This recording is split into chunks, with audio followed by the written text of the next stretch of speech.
ओडिशा में छात्र की आत्महत्या के बाद अब झारखंड में भी छात्राओं के यौन शोषण का मुद्दा गरमा गया है। लातेहार जिले के एक मिशनरी स्कूल में सामने आए मास लेवल के यौन अपराध के मामले को लेकर सियासत तेज है। भारतीय जनता पार्टी ने झारखंड सरकार पर तीखा हमला बोला है। भाजपा ने लातेहार स्कूल में हुए यौन शोषण का मुद्दा उठाते हुए आरोप लगाया कि बड़े अधिकारी मामले को दबाने और उसकी लीपापोती करने की कोशिश कर रहे हैं। भाजपा ने आरोप लगाया है कि पॉस्को कोर्ट की गाइडलाइंस का उल्लंघन हो रहा है, दोषी को बचाने की कोशिश हो रही है। भाजपा ने मांग की है कि इस गंभीर मामले में तत्काल पॉक्सो एक्ट के तहत एफआईआर दर्ज की जाए और झारखंड हाई कोर्ट की जुवेनाइल जस्टिस कम पॉक्सो कमेटी की निगरानी में पूरे प्रकरण की निष्पक्ष जांच कराई जाए।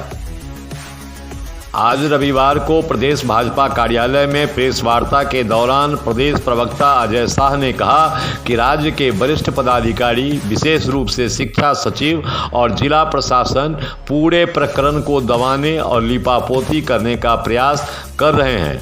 भाजपा प्रवक्ता अजय शाह ने स्पष्ट किया कि पॉक्सो एक्ट की धारा 19 और 21 के अनुसार यदि किसी नाबालिग के साथ यौन अपराध की जानकारी किसी को भी होती है तो उसे लिखित रूप में पुलिस को सूचित करना अनिवार्य है। साथ ही पुलिस को यह मामला 24 घंटे के भीतर CWUC चाइल्ड वेलफेयर कमेटी और पॉक्सो कोर्ट में दर्ज करना होता है।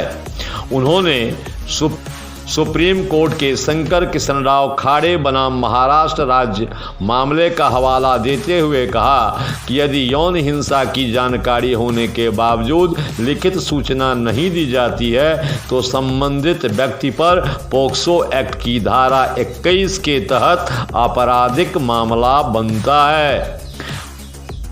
भाजपा प्रदेश प्रवक्ता अजय ने प्रेस वार्ता के दौरान एक ऑडियो क्लिप भी सुनाते हुए कहा कि छात्राओं ने साफ तौर पर आरोप लगाए हैं कि स्कूल के एक फादर द्वारा पिछले 2 वर्षों से यौन अपराध किया जा रहा है, वह भी 1 से अधिक छात्राओं के साथ। इसके बावजूद अब तक पॉक्सो एक्ट के तहत मामला दर्ज नहीं किया गया है, जो कानून की खुली अवहेलना है।